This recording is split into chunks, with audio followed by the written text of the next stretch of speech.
May hapon sa tanan. Aniya na po kita sa ikatulong Domingo sa Easter. Duha ka tawo naglakat dito sa Emmaus. Kinutlo kinigikan sa Ebanghelyo ni San Lucas kapitulo 24 versikulo 13 ngadto sa 35. Sa dili kita magsugod mga Diyosa kita. Sa ngalan sa Amahan, sa Anak, sa Espiritu Santo, ng itong Amahan, among ihalad na po kani amo ang Bible study karon. Kang Lucas mo ang The Road to Emmaus. Ang tuntulan na po minimo nga unsa imo makita nini para ma-apply na mo sa mga kinabuhi. Ngani gikinahanglan gyud namo karon, Lord, labi na namin sa home quarantine.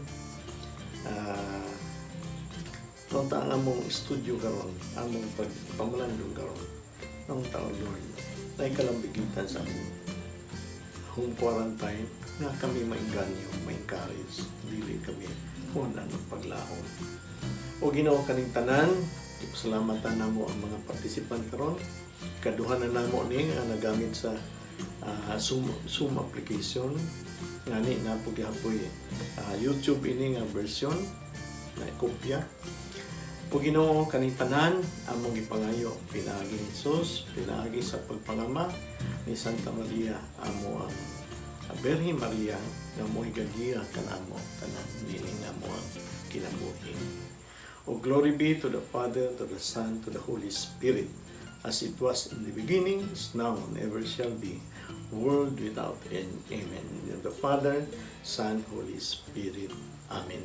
Sa dili pa kita magsugod, mas may siguro basahon sa nato ang ato ang kanang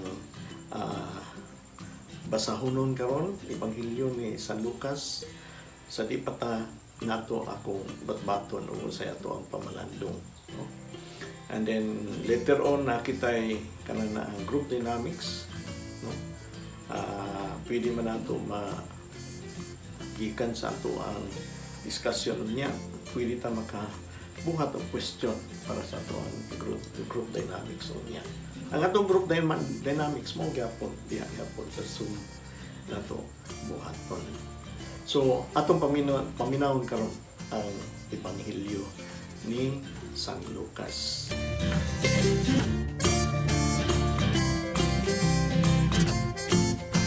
Kung ninyo nabasa ang Ebanghelyo, tanawon nato nga diya sa Ebanghelyo naay duha ka tawo nga nailakaw paingon sa Emmaus. Kani sila mga disipulo, sila mga subok kayo kay ang ilahang master o ang ilahang kananaan magtutudlo ng si Jesus gilutos, gipatay, gilansang sa cross ug naibaw nila nga nabanhaw puno.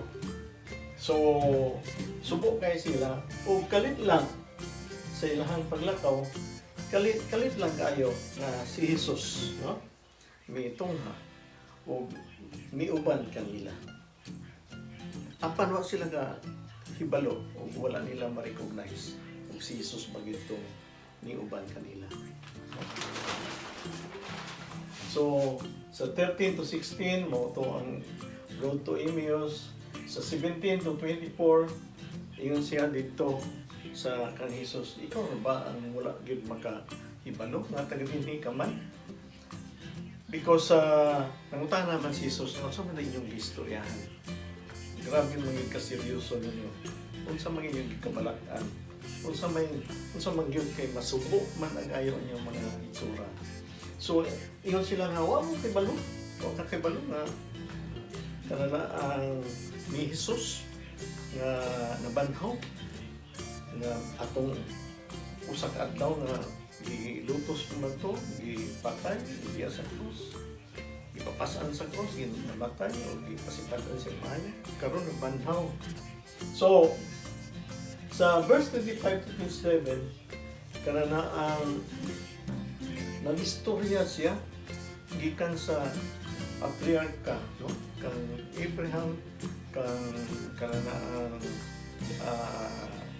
Jacob o Isaac, or sa lakton mga paistorya, kang Moses hangtod sa mga propeta, hangtod sa pagpanagna, no, sa propetang Isaya nga naagi Bisaya na ihatag kanila.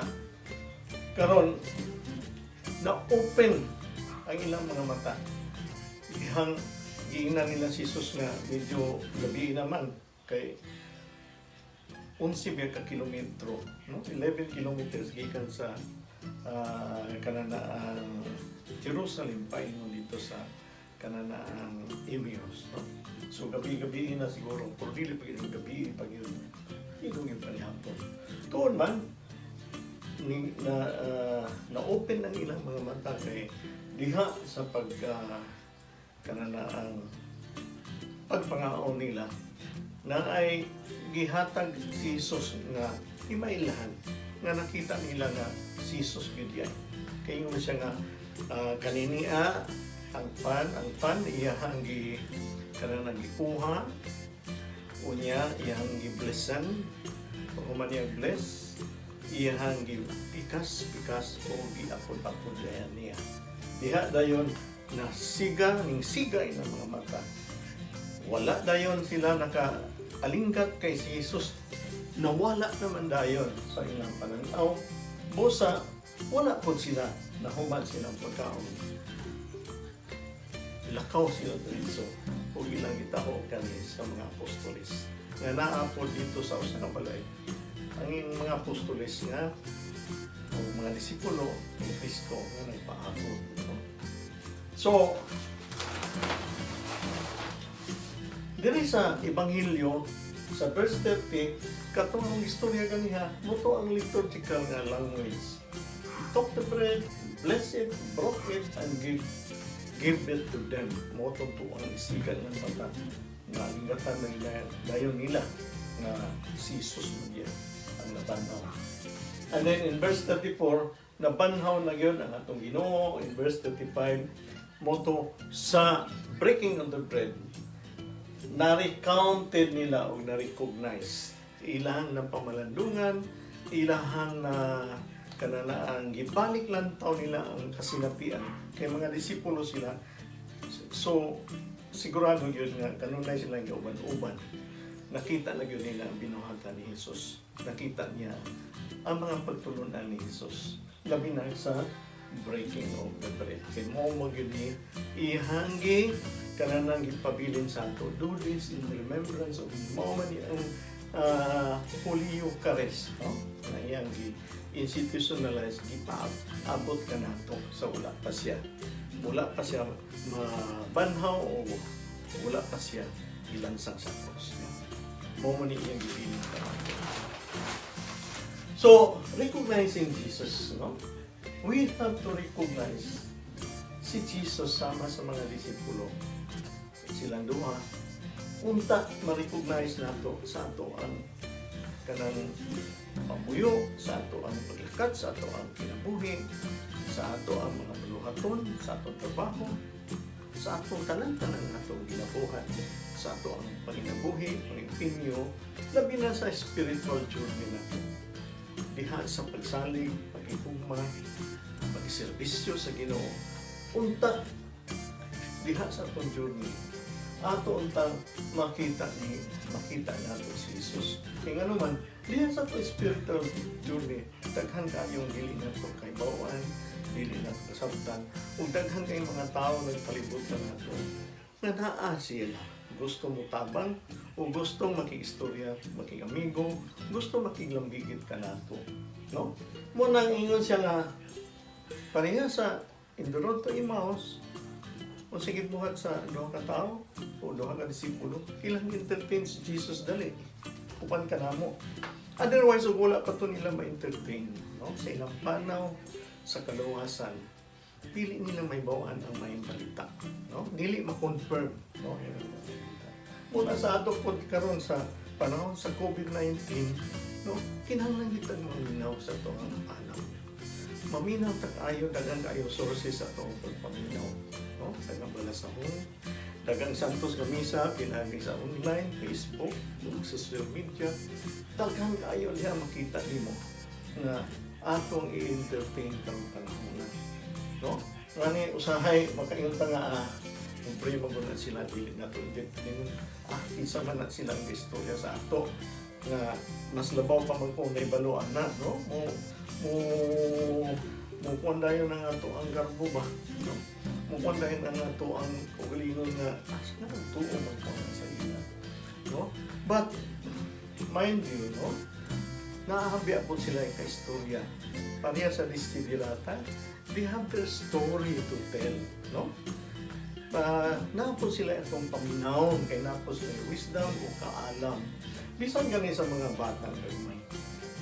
Sila mismo maghatag ba sa ato kung kananaan palahimangno, labi na sa kuan, manang magpiayon, no? Usay mga apo na ako nga buntag sa Domingo, may siya pa. Angkong, di ba dito magsimba nga ron, no? Domingo man. But then, at lagi ba no, nag-anticipated mas lang. No? But, yun na ang pahimangno nila, no? Nga naman sa ako mga classmate, yung animan niya, dali sa ato, di man ta mag-pray lagi. Something like that, no? Pahimangno na sila, no? Pahimangno. Sometimes, sa kagamay nila, usay koreksyon lang ta, no? So, sa atong mga empleyado, sa atong mga kasakupan, sa atong mga kauban, sa atong agaw, igsuon sa ato ang sa atong ginikanan mismo, no? Usay nga pa mahirap pagkapila-pili ni ikuan na ka, binangko na niya ang amo karon. Usay gan istoryahan gani kasi mo sa imo ang anak nga, oy sa inyo man ang sa una, kami sa karon pag una, no? So we have to entertain. Kaya naay atong matun-an kinahapon, no? Bisan gani ang usa ka salida nga ato ang kanunay kanana ang kanana sa atong tan-aw ganyan mong tanwa makutlo. Karong COVID-19 nakapanahon kong ukay sa akong mga files sa mga gwapo na salida katong the kingdom of God, no? So katong crusade sa Jerusalem. So what is Jerusalem to you? Salahadin. Nothing. No. So, huwag mo kaya ang ilang mga conversation.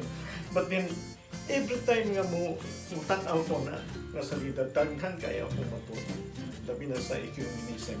So, kanana siya nga mga kuwan. Kanana siya nga bitaw nga opportunity. Dili yun nato balipanon. Kinaagya ang tulong sa Ginoo. Diha nato makita, makaplagan ang atong Ginoo. No? And then, kadumdum mo sa Desiderata, even ordinary people have their stories to tell. Na ay ilahang kasinatian nga kanang mga istorya, ilahang kasinatian nga na ay ilahang kaugalingon pupod kapag sabot diha ta makakaon, no? Kaya nga naman, we will be able to listen because they have their stories to tell. No? Naiilahang wisdom, sometimes wisdom sa mga ordinaryo nga tao kana namugna kay ilahang kasinatian sa kalisod, kasinatian nila silang pag-ampo kaugalingon nilang spirituality, no? So therefore recognizing, no, sa atong kaugalingon day ang recognizing kinahanglan ta mag-recount the past and listen. Asam tagikan? Usahay, para sa ako, niabot na ko pagka-doktor, dili na ko magbalibalyan ng uban, di na ko magminaw, no? Di na ko mag-igsosyo sa mga tao nga dili para sa ako. Something like that, no? But then it's good also to go back. Kung sino mang lumingon sa pinanggalingan ay makararating sa pinaroroonan. No? Kinanglan ko ta mag-recount asa pagikan. But the most important, asa kagikan, gikan kita sa Ginoo. Ipakatao kita, gitagaan kita o ginabuhi o grasya sa ato ang pagkatao, ato ang profesyon, atong kaybalo, o atong estado sa ato ang kinabuhi, gitagaan kita, iya ka na sa Ginoo, dili ka na ato. No? We should know that. Karon hambugiro ka ita, kay mo na ato ang pwesto. Uy, ang imong kinabuhi, gamay lang yung kaayo nga bikil sama sa COVID-19. Makasimhot ng usa ka bukagaw sa COVID-19. Nan. Makasimhot lang ka sa kananaang makasimhot lang ka sa COVID-19. Makasimhot lang ka sa COVID-19. Wala na ang ato ang kinabuhi. Maura ni ang ato ang kontra karon nga dili na to makita. No? Mas may patuasi kang odor, makita pa nato itong kontra. No? Makita nato unsa iyang buhaton, unsa sunod niya po ang buhaton, unsa iyang plano. Makita nimo sa iyang lihok. Ang COVID-19 di gyud nato makita, mga igsuon. Kinahanglan nato ang Ginoo mo nang dili gyud ta. Dili gyud ta manghinambot asa tagikan mao atong sumdanan, no? I-recount nato ug asa gyud tagikan mao na ni ang pamalandong nato karong panahon na sa COVID-19, no? And then using devices, kanang ato mga devices, kanang ato ang mga cellphone, creation kana gikan sa Ginoo, ihan ang creation, no? Karong panahon na, mauni karong panahon nga atong gigamit sama sa atong gibuhat karon. Nga atong gigamit ang atong gibuhat nato karon, gigamit nato ang technology, ang creation sa Ginoo para pagsangyaw sa maayong balita. Walay makaprevent nato ni ana kay ngano man naay gibuhat ang Ginoo nga sa wa pay COVID-19 ambot unsay gibuhat nato. Gigimik-gimik lang siguro, fake news o uban pang mga gibuhat, no? Pwera lang sa katong maayog yung katuyuan ilang binuhatan sa mga devices. But sorry to say, hangtod karon nga napatas COVID-19, nag-home quarantine ta, unsa may atong gibuhat sa mga devices? Iya man ang creation gikan sa Ginoo. Hallelujah. No? Nabanhaw na ang mga devices sa iyang katuyuan atong gamiton siya para pagsangyaw sa maayong balita, pagpaminaw sa maayong balita, no? Pagkuha sa maayong pagtulunan o pag-apil sa misa. Nag-apil na batag misa sa Archdiocese, sa Santo Papa, ang Cardinal Tagle. Daghang kaitang matunan mga kaigsuonan, no? And then prayer and the Holy Eucharist, no? With all of this, gihome quarantine taon sa may atong gamiton para makaapil sa pag-ampo o sa Holy Eucharist. Hinios ang pag-ampo gawa sa ato ang kaulingon nga personal prayer. Di ba using our devices? No? Like in the road to Emmaus, we are going into the road or we are journeying into the road of salvation. No? Into the road of salvation. It cannot prevent us of loving God, of going God in the journey to salvation. Even COVID-19, nobody can separate us from the love of God. Brothers and sisters. So, we have all the means, no?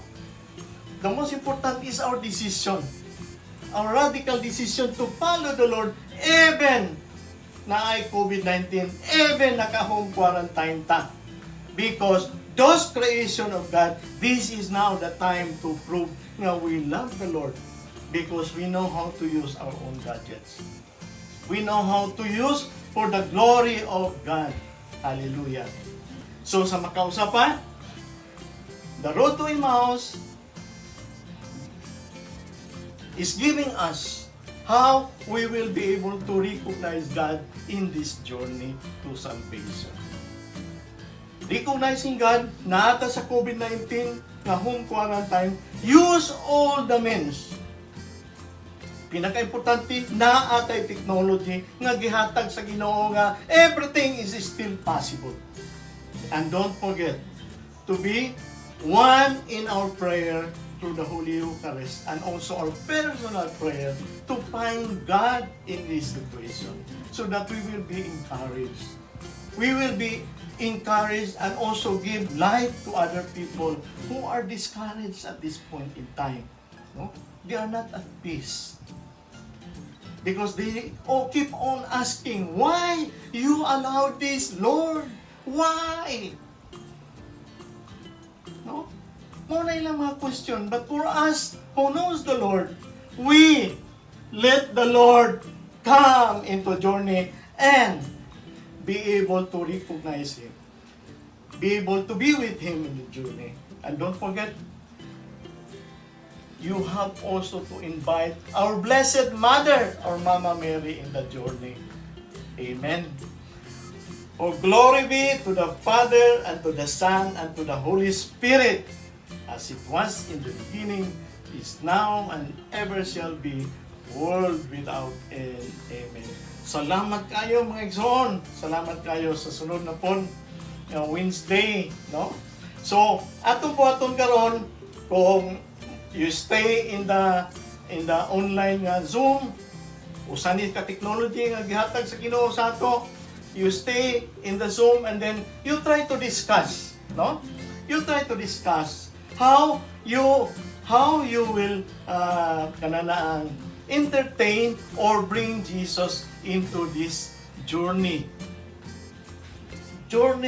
with the COVID-19 threat. Grabe ang threat niya, no?